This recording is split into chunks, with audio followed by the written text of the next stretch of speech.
Hallelujah. Good morning. ನಮ್ಮ ಕರ್ತನಾದ ಯೇಸುಕ್ರಿಸ್ತನ ನಾಮದಲ್ಲಿ ನಿಮ್ಮೆಲ್ಲರಿಗೂ ಶುಭಗಳನ್ನು ತಿಳಿಯಪಡಿಸುತ್ತಾ ನಿಮ್ಮೆಲ್ಲರಿಗೂ ಶುಭೋದಯ. ಬೆಳಗಾಯ್ತು, ಎಚ್ಚರಗೊಂಡಿದ್ದೀರಾ? ದೇವರ ವಾಕ್ಯ ಧ್ಯಾನಿಸೋಣ ಬನ್ನಿರಿ ಎಂಬುದಾಗಿ ಆಹ್ವಾನಿಸುತ್ತೇನೆ. ಒಂದು ವೇಳೆ ನೀವು ಹೊರ ದೇಶದಲ್ಲಿರುವುದಾದರೆ, ನಿಮಗೆ ಬೇರೆ ಸಮಯದಲ್ಲಿ ಈ ವಾಕ್ಯ ಧ್ಯಾನದಲ್ಲಿ ಪಾಲ್ಗೊಳ್ಳುತ್ತಿರೋದಾದರೆ, ಯಾವುದೇ ಸಮಯದಲ್ಲಾಗಲಿ ಯೇಸುವಿನ ವಾಕ್ಯ ಕೇಳುವುದು ನಮ್ಮ ದಿನಮಾನವೆಲ್ಲ ಎಷ್ಟೋ ಅಗತ್ಯವಾಗಿದೆ. ಹಾಗಾಗಿ ಬನ್ನಿರಿ, ದೇವರ ವಾಕ್ಯ ಧ್ಯಾನಿಸೋಣ. ಪ್ರಾರ್ಥನೆ. ಪರಿಶುದ್ಧ ದೇವರೇ, ನಿಮಗೆ ವಂದನೆಗಳು. ನಿಮ್ಮ ಮಾತುಗಳು ನಮ್ಮನ್ನು ಬದುಕಿಸುತ್ತವೆ, ನಡೆಸುತ್ತವೆ ಮತ್ತು ಆದರಿಸುತ್ತವೆ. ನಮ್ಮ ಬದುಕನ್ನು ಸರಿಪಡಿಸಿಕೊಳ್ಳಲು ಸಹಾಯ ಮಾಡುವಂಥವುಗಳಾಗಿರೋದ್ರಿಂದ ನಿಮ್ಮ ಮಾತಿಗೋಸ್ಕರ ಆಸೆಯಿಂದ ಕಾದಿದ್ದೇವೆ. ಮಾತಾಡಿರಿ ಎಂದು ಕ್ರಿಸ್ತನ ನಾಮದಲ್ಲಿ ಬೇಡುತ್ತೇನೆ ತಂದೆಯೇ, ಆಮೇನ್. ದೇವರಿಗೆ ಸ್ತೋತ್ರ. ಹೇಗಿದ್ದೀರಿ ಪ್ರಿಯರೇ? ಸಂತೋಷವಾಗಿದ್ದೀರಾ? ಸಮಾಧಾನವಾಗಿದ್ದೀರಾ? ಪ್ರಶಾಂತವಾಗಿರಲು ಸಾಧ್ಯವಾಗ್ತಿದೆಯಾ? ಕಳೆದ ರಾತ್ರಿ ಮಲಗಲು ಹೋಗುವುದಕ್ಕಿಂತ ಮುಂಚೆ ದೇವರ ಸನ್ನಿಧಿಯಲ್ಲಿ ಮೊಳಕಾಲೂರಿ ನಿಮ್ಮ ಹೃದಯದ ಭಾರ ಹಂಚಿಕೊಂಡು ಆತನ ಸಮಾಧಾನ ನಿಮ್ಮ ಹೃದಯ ಆಳ್ವಿಕೆ ಮಾಡುವಂತೆ ನಿಮ್ಮನ್ನು ನೀವು ಸಮರ್ಪಣೆ ಮಾಡಿಕೊಂಡಿದ್ದೀರಾ? ಬಹಳಷ್ಟು ಸಾರಿ ನಮ್ಮ ಹೃದಯ ನೊಂದುಕೊಳ್ಳುವಾಗ, ಸಮಾಧಾನ ಕಳೆದುಕೊಳ್ಳುವಾಗ ಆ ಹೃದಯವನ್ನು ಸರಿಪಡಿಸಿಕೊಳ್ಳಲಾರದೆಯೇ ಮಲಗುವುದಾದರೆ ಬೆಳಗ್ಗೆ ಎದ್ದ ಕೂಡಲೇ ಅದೇ ವಿಷಯವಿರುತ್ತೆ, ಅದೇ ಮೂಡಿರುತ್ತೆ, ಅದೇ ಸ್ಥಿತಿಯಲ್ಲಿ ನಾವು ಉಳಿದುಕೊಂಡಿರ್ತೇವೆ. ಅದಕ್ಕಾಗಿಯೇ ಕೋಪಗೊಳ್ಳಿರಿ, ಪಾಪ ಮಾಡಿರಿ ಎಂದು ವಾಕ್ಯ ಹೇಳುತ್ತೆ.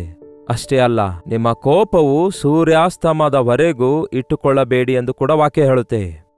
ಮೇಲಿಂದ ಮೇಲೆ ಆಯಾ ದಿನಕ್ಕೆ ತಕ್ಕಂತೆ ನಿಮ್ಮ ಹೃದಯವನ್ನು ದೇವರ ಮುಂದೆ ಸರಿಪಡಿಸಿಕೊಂಡು ಮಲಗಲು ಹೋಗುವುದು ಅಳವಡಿಸಿಕೊಳ್ಳಿರಿ. ಒಂದು ವೇಳೆ ಈಗಾಗಲೇ ಆ ಸಂಗತಿಯನ್ನು ನೀವು ಮರೆತು ಹೋಗಿ ಅನೇಕ ದಿನಗಳು ಕಳೆದು ಹೋಗಿ ನಿಮ್ಮ ಹೃದಯದಲ್ಲಿ ಅದೇ ದಿಗುಲು, ಅದೇ ಅಸಮಾಧಾನ, ಆ ಬಾಧೆ, ಆ ವೇದನೆ ಹಾಗೆಯೇ ಇರೋದಾದ್ರೆ, ಕನಿಷ್ಠ ಈ ಉದಯದಲ್ಲಾದರೂ ನಿಮ್ಮ ಹೃದಯ ಭಾರವನ್ನೆಲ್ಲ ದೇವರ ಮುಂದೆ ಹಂಚಿಕೊಳ್ಳಿರಿ. ನಿಮ್ಮ ಹೃದಯ ದೇವರ ವಾಕ್ಯದಿಂದ ತುಂಬಿಸಿಕೊಳ್ಳುವುದಾದರೆ ಆ ಹೃದಯದಲ್ಲಿರುವುದೆಲ್ಲವೂ ಕೂಡ ಹೊರಗೆ ಹೋಗ್ತವೆ. ಆ ಬಾಧೆ, ಆ ವೇದನೆ, ಆ ಅಸಮಾಧಾನ, ಅವುಗಳಿಂದ ನಾವು ಬಿಡುಗಡೆ ಹೊಂದಲು ಒಂದೇ ಮಾರ್ಗವಿದೆ.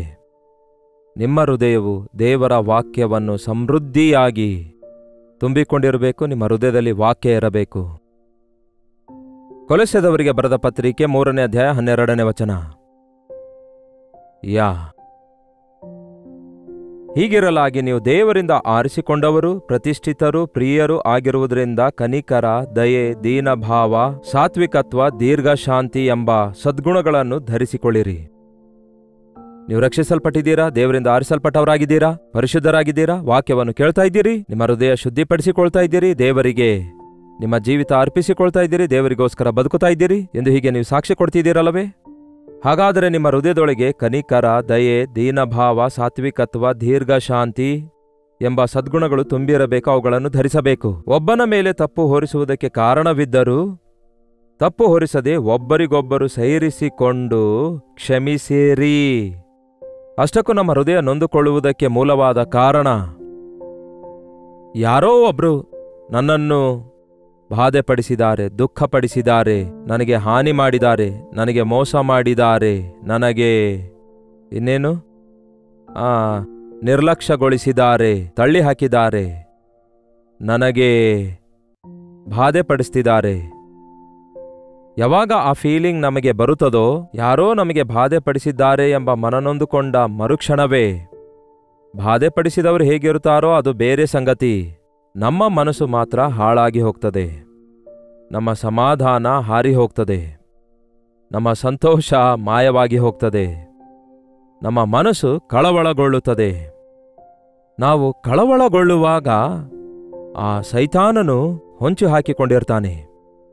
ಯಾವಾಗ ನಾವು ಅಜಾಗ್ರತೆಯುಳ್ಳವರಾಗಿರುತ್ತೇವೋ, ಯಾವಾಗ ನಾವು ಆ ಸೈತಾನನಿಗೆ ಅವಕಾಶ ಕೊಡುವಂತಹ ಕ್ಷಮಿಸಲಾರದ ಮನಸ್ಸು ನಮ್ಮೊಳಗಿರುತ್ತದೋ, ಅವನು ಬಂದು ನಮಗೆ ಪ್ರಾಂಪ್ಟಿಂಗ್ ಕೊಡುತ್ತಿರ್ತಾನೆ. ಅವನು ಬಂದು ಬಹಳ ಕಲಿಸುತ್ತಾ ಇರ್ತಾನೆ, ಹೇಳ್ತಾ ಇರ್ತಾನೆ, ರೇಗಿಸುತ್ತಾ ಇರ್ತಾನೆ. ಅದಕ್ಕೆ ಆ ಸೈತಾನನಿಗೆ ನಾವು ಅವಕಾಶ ಕೊಡಲಾರದೆ ಇರಬೇಕಾದ್ರೆ, ನಾವು ದಯೆಯುಳ್ಳ ಮನಸ್ಸುಳ್ಳವರಾಗಿ, ಕನಿಕರವುಳ್ಳ ಮನಸ್ಸುಳ್ಳವರಾಗಿ, ವಿನಯತೆಯುಳ್ಳವರಾಗಿ ನಾವು ಇತರರನ್ನು ಸಹಿಸಿಕೊಳ್ಳಬೇಕು. ಒಬ್ಬರಿಗೊಬ್ಬರು ಸಹಿಸಿಕೊಂಡು ಒಬ್ಬರನ್ನೊಬ್ಬರು ಕ್ಷಮಿಸಬೇಕು. ಸಹಿಸಿಕೊಳ್ಳಬೇಕು ಪ್ರಿಯರೇ. ಅದು ಬಹಳ ಕಷ್ಟ.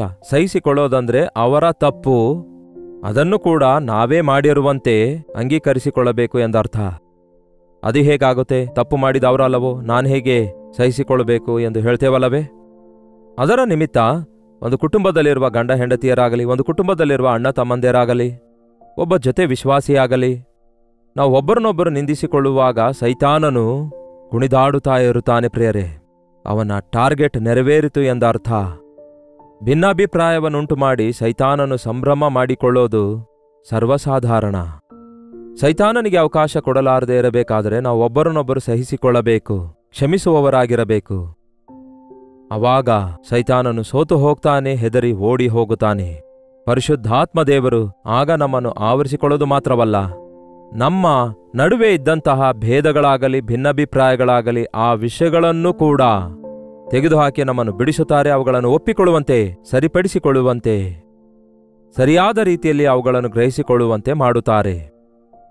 ಒಂದು ಕ್ರೈಸ್ತಿಯ ಜೀವಿತ ಅಂದ್ರೆ ನಿರ್ಲಕ್ಷ್ಯದಿಂದ ಇರಬಾರದು ಪ್ರಿಯರೇ. ಅನುಕ್ಷಣ ನಮ್ಮ ಹೃದಯ ಭದ್ರವಾಗಿ ಕಾಪಾಡಿಕೊಳ್ಳಬೇಕು.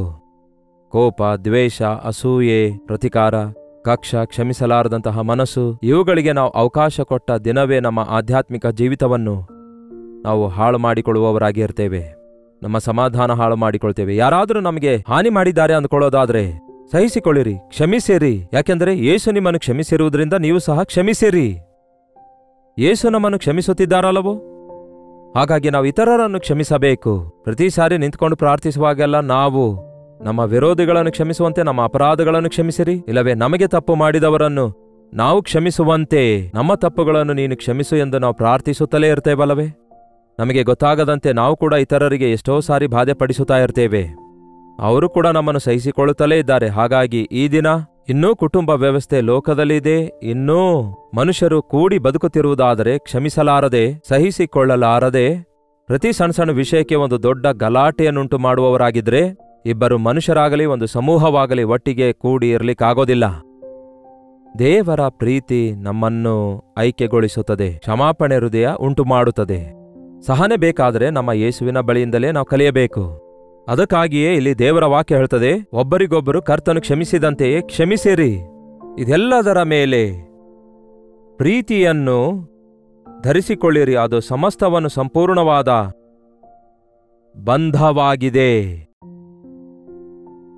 ಎಲ್ಲದರ ಮೇಲೆಯೂ ಪ್ರೀತಿ ಮುಚ್ಚುತ್ತದೆ. ಪ್ರೀತಿ ಅನೇಕ ಪಾಪಗಳನ್ನು ಮುಚ್ಚುವುದು, ಅನೇಕ ತಪ್ಪುಗಳನ್ನು ಮುಚ್ಚುವುದು.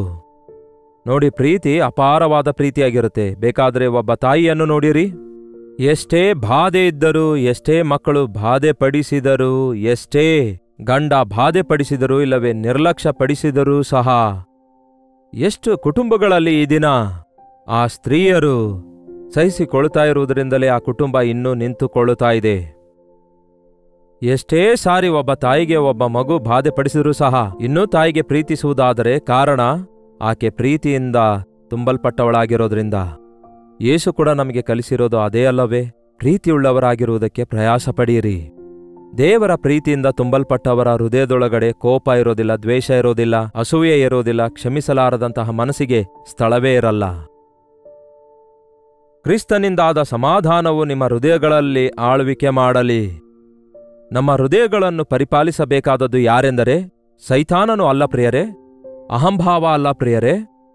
ಅಹಂಭಾವ ಯಾವಾಗಲೂ ಅಲಾರಾಮ್ ಅಂತ ಇರುತ್ತೆ. ಅಗೋ ನೋಡು, ಅವರು ನಿನಗೇನಂದಿದ್ದಾರೆ, ಅಗೋ ಅವರು ನಿನ್ನ ಬಗ್ಗೆ ಕೇಳಾಗಿ ಮಾತಾಡಿದ್ದಾರೆ, ನಿನಗೆ ಬಾಧೆ ಪಡಿಸಿದ್ದಾರೆ, ಅಗೋ ನಿನ್ನನ್ನು ಅವರು ಹೀನಪಡಿಸುತ್ತಿದ್ದಾರೆ ಎಂದು ನಮ್ಮ ಅಹಂ ಯಾವತ್ತೂ ಕೂಡ ಮನುಷ್ಯರಿಗೆ ಬಾಧೆ ಪಡಿಸಬೇಕಾದ್ರೆ ಕೆಲವರು ಅವರ ಹೃದಯದೊಳಗೆ ಅಲುಗುನಟ್ಟಂತಾಗುವಂತೆ ಬೇಕಂತ ಕೆಲವೊಂದು ಮಾತುಗಳನ್ನು ಆಡ್ತಾರಲ್ಲವೇ? ಸೈತಾನನ ಕೆಲಸವೇ ಅದಾಗಿದೆ. ಮಾತಿನಿಂದ ನಮ್ಮನ್ನು ರೇಗಿಸಿ, ನಮ್ಮ ನಂಬಿಕೆಯನ್ನು ಕಳೆದುಕೊಳ್ಳುವುದಕ್ಕಾಗಿ, ನಮ್ಮ ಸಮಾಧಾನವನ್ನು ಕಳೆದುಕೊಳ್ಳುವುದಕ್ಕಾಗಿ, ನಮ್ಮ ಒರಿಜಿನಾಲಿಟಿ ಅಂದರೆ ನಮ್ಮ ಹಳೆಯ ಆದಾಮನ ಸ್ವಭಾವವು ಬಯಲಾಗಿ ನಾವು ನಷ್ಟ ಹೋಗಬೇಕೆಂದು ಪ್ರಯತ್ನಿಸುತ್ತಾನೆ. ಅದಕ್ಕೆ ನಾವು ನಮ್ಮ ಅಹಂಭಾವವನ್ನು ಶಿಲುಬೆಗೆ ಹಾಕುವುದನ್ನು ಕಲಿಯಬೇಕು. ಕ್ರಿಸ್ತನನ್ನು ನಾವು ಧರಿಸಿದವರಾಗಿರಬೇಕು. ಆತನ ಸಮಾಧಾನ ನಮ್ಮ ಹೃದಯ ಆಳುವಂಥದ್ದಾಗಿರಬೇಕು. ಯೇಸು ಹೇಳಿದ್ದಾರೆ, ನನ್ನ ಸಮಾಧಾನ ನಾನು ನಿಮಗೆ ಬಿಟ್ಟು ಹೋಗುತ್ತಿದ್ದೇನೆಂದು. ಲೋಕವು ಕೊಡುವ ಸಮಾಧಾನವಲ್ಲ. ಎಲ್ಲವೂ ಚೆನ್ನಾಗಿರುವಾಗ ಸಮಾಧಾನದಿಂದಿರುವುದೇನು ದೊಡ್ಡ ವಿಷಯ?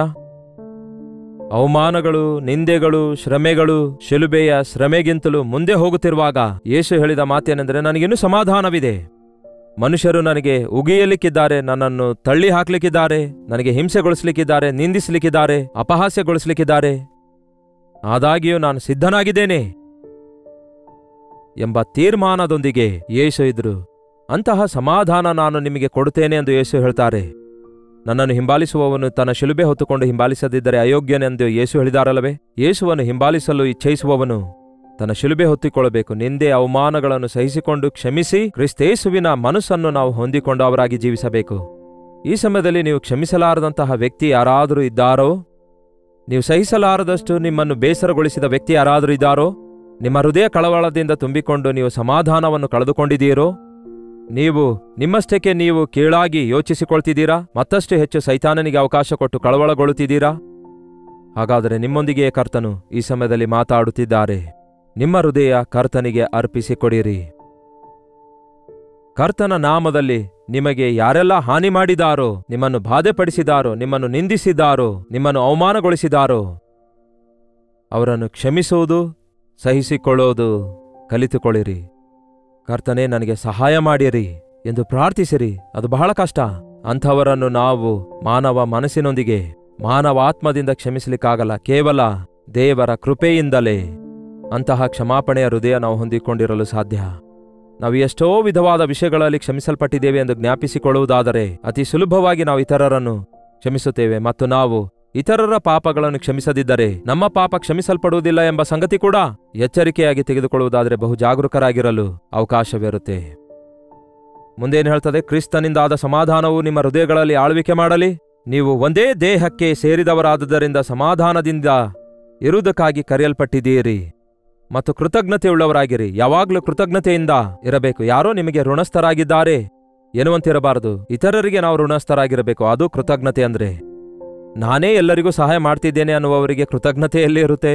ಎಲ್ಲರ ಸಹಾಯದಿಂದಲೇ ನಾನು ಹೀಗಿದ್ದೇನೆ ಅಂದುಕೊಳ್ಳುವವನು ಕೃತಜ್ಞತೆಯುಳ್ಳವನಾಗಿರ್ತಾನೆ. ದೇವರ ಸಹಾಯದಿಂದಲೇ ಇದೆಲ್ಲ ನಾನು ಮಾಡ್ತಿದ್ದೇನೆ ಅಂದುಕೊಳ್ಳುವವನು ಕೃತಜ್ಞತೆಯುಳ್ಳವನಾಗಿರ್ತಾನೆ. ನಾನೇ ದೇವರಿಗೆ ಸಹಾಯ ಮಾಡುತ್ತಿದ್ದೇನೆ ಎಂಬ ಸ್ಥಿತಿಗೆ ಈ ದಿನ ವಿಶ್ವಾಸಿಗಳು ಅಂದುಕೊಳ್ತಾರೆ. ನಾನು ದುಡ್ಡು ಕೊಟ್ಟಿರೋದ್ರಿಂದಲೇ, ನಾನು ಸೇವೆ ಮಾಡ್ತಿರೋದ್ರಿಂದಲೇ, ನಾನು ಸೇವೆಗೆ ಸಹಕರಿಸಿರೋದ್ರಿಂದಲೇ, ನಾನು ಅದನ್ನು ಇದನ್ನು ಮಾಡಿರೋದ್ರಿಂದಲೇ ಎಂದು ಹೀಗೆ ತಮ್ಮ ಬಗ್ಗೆಯೇ ಬಡಾಯಿ ಕೊಚ್ಚಿಕೊಳ್ತಿದ್ದಾರೆ ಹೊರತು, ತಮ್ಮ ಬಗ್ಗೆ ಅತಿಶಯ ಪಡ್ತಿದ್ದಾರೆ ಹೊರತು, ದೇವರೇ ನನಗೆ ಈ ಆಧಿಕ್ಯತೆ ಕೊಟ್ಟಿದ್ದಾರೆ ಆತನ ಸೇವೆ ಮಾಡುವುದಕ್ಕಾಗಿ, ಆತನ ಸೇವೆಯಲ್ಲಿ ಪಾಲ್ಗೊಳ್ಳುವುದಕ್ಕಾಗಿ ಮತ್ತು ಆತನು ನನ್ನ ಕಾಣಿಕೆ ಅಂಗೀಕರಿಸಿದ್ದಾನೆ ಎಂಬ ವಿಷಯದಲ್ಲಿ ನಾವು ಕೃತಜ್ಞತರಾಗಿರುವ ದಿನ ನಾವು ಆಶೀರ್ವಾದಕರವಾಗಿರ್ತೇವೆ. ಅದಕ್ಕೆ ತಕ್ಕ ಪ್ರತಿಫಲ ಹೊಂದಿಕೊಳ್ತೇವೆ. ಕೃತಜ್ಞತೆಯುಳ್ಳವರಾಗಿರಿ. ಅಷ್ಟೇ ಅಲ್ಲ, ಕೀರ್ತನೆಗಳಿಂದಲೂ ಸಂಗೀತಗಳಿಂದಲೂ ಆತ್ಮ ಸಂಬಂಧವಾದ ಹಾಡುಗಳಿಂದಲೂ ಒಬ್ಬರಿಗೊಬ್ಬರು ಉಪದೇಶ ಮಾಡಿಕೊಳ್ಳುತ್ತಾ, ಬುದ್ಧಿ ಹೇಳಿಕೊಳ್ಳುತ್ತಾ, ಕರ್ತನ ಕೃಪೆಯನ್ನು ನೆನೆಸಿಕೊಳ್ಳುವವರಾಗಿ ನಿಮ್ಮ ಹೃದಯಗಳಲ್ಲಿ ದೇವರಿಗೆ ಗಾನ ಮಾಡಿರಿ. ಸಕಲ ಜ್ಞಾನದಿಂದ ಕೂಡಿದವರಾಗಿರ್ರಿ ಮತ್ತು ಕ್ರಿಸ್ತನ ವಾಕ್ಯವು ನಿಮ್ಮಲ್ಲಿ ಸಮೃದ್ಧಿಯಾಗಿ ನೆಲೆಯಾಗಿರಲಿ. ವಾವ್! ಸಂಗೀತಗಳಿಂದಲೂ ಕೀರ್ತನೆಗಳಿಂದಲೂ ಆತ್ಮ ಸಂಬಂಧವಾದ ಹಾಡುಗಳಿಂದಲೂ ಒಬ್ಬರಿಗೊಬ್ಬರು ಏನಂತೆ ಉಪದೇಶ ಮಾಡಿಕೊಳ್ಳಿರಿ. ಒಬ್ಬರನ್ನೊಬ್ಬರು ಬೈದಿಕೊಳ್ಳುವುದರ ಬದಲಿಗೆ, ದೂಷಿಸಿಕೊಳ್ಳುವುದರ ಬದಲಿಗೆ, ವಿಮರ್ಶಿಸಿಕೊಳ್ಳುವುದರ ಬದಲಿಗೆ, ಕಿರ್ಚಾಡುವುದರ ಬದಲಿಗೆ, ಬೈದಾಡಿಕೊಳ್ಳುವುದರ ಬದಲಿಗೆ ಹಾಡುಗಳನ್ನು ಹಾಡುತ್ತಾ ದೇವರ ದೈವ ಪ್ರೇರೇಪಣೆಯಿಂದ ಉಂಟಾದಂತಹ ಪ್ರತಿ ಲೇಖನವು ಬೋಧಿಸುವುದಕ್ಕೂ, ಬುದ್ಧಿ ಹೇಳುವುದಕ್ಕೂ, ಎಚ್ಚರಿಸುವುದಕ್ಕೂ ಉಪಯೋಗಕರವಾಗಿರೋದ್ರಿಂದ ಆ ವಾಕ್ಯವನ್ನು ಹಾಡನ್ನಾಗಿ ಮಾಡಿ, ಆ ಹಾಡುಗಳಿಂದ, ಪದ್ಯಗಳಿಂದ, ಕೀರ್ತನೆಗಳಿಂದ ಒಬ್ಬರನ್ನೊಬ್ಬರು ಒಬ್ಬರಿಗೊಬ್ಬರು ಉಪದೇಶ ಮಾಡಿಕೊಳ್ಳಿರಿ, ಒಬ್ಬರನ್ನೊಬ್ಬರು ಎಚ್ಚರಿಸಿಕೊಳ್ಳಿರಿ. ಎಷ್ಟು ಒಳ್ಳೆಯ ವಾಕ್ಯ ಇದಾಗಿದೆ. ಇದನ್ನು ಮನಸ್ಸಿನಲ್ಲಿಟ್ಕೊಂಡು ಇದನ್ನು ನಾವು ಅನುಸರಿಸುವುದಾದರೆ ನಮ್ಮ ಕುಟುಂಬಗಳಲ್ಲಿ, ನಮ್ಮ ಸಭೆಗಳಲ್ಲಿ, ನಮ್ಮ ಸಮುದಾಯದಲ್ಲಿ ಪ್ರಶಾಂತತೆಯನ್ನು, ಆನಂದ ಅನುಭವಿಸಬಹುದು. There will be harmony. ಸುಂದರವಾದ ಸಂಗೀತ ಇರುತ್ತೆ, ಸುಂದರವಾದ ಐಕ್ಯತೆ ಇರುತ್ತೆ. ಅದರ ಬದಲಿಗೆ ಭಿನ್ನಾಭಿಪ್ರಾಯಗಳೊಂದಿಗೆ ನಾವು ಒಬ್ಬರನ್ನೊಬ್ಬರು ಕೀಳಾಗಿ ನೋಡುತ್ತಿರುವಾಗ, ಒಬ್ಬರನ್ನೊಬ್ಬರು ವಿಮರ್ಶಿಸಿಕೊಳ್ಳುತ್ತಿರುವಾಗ ನಮ್ಮ ಸಮಾಧಾನ ಹಾಳು ಮಾಡಿಕೊಳ್ತೇವೆ. ಅಷ್ಟು ಮಾತ್ರವಲ್ಲ, ನಾವು ಒಂದು ಕೆಟ್ಟ ವಾತಾವರಣವನ್ನು ನಮ್ಮ ಸುತ್ತಲೂ ಸೃಷ್ಟಿಸಿಕೊಳ್ಳುತ್ತೇವೆ ಮತ್ತು ಅನೇಕರಿಗೆ ಆಟಂಕಕರವಾಗಿ, ಬಾಧೆಕರವಾಗಿ ಮಾರ್ಪಡುತ್ತೇವೆ ಎಂದು ನಾವು ಗುರುತಿಸಬೇಕು.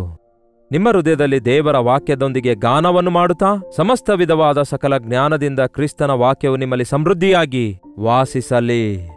ಮತ್ತು ನೀವು ನುಡಿಯಿಂದಾಗಲಿ ನಡೆಯಿಂದಾಗಲಿ ನೀವೇನೇ ಮಾಡಿದರೂ ಅದೆಲ್ಲವನ್ನು ಕರ್ತನಾದ ಯೇಸುವಿನ ಹೆಸರಿನಲ್ಲಿ ಮಾಡಿರಿ. ಆತನ ಮೂಲಕ ತಂದೆಯಾದ ದೇವರಿಗೆ ಕೃತಜ್ಞತೆಯನ್ನು ಸಲ್ಲಿಸಿರಿ.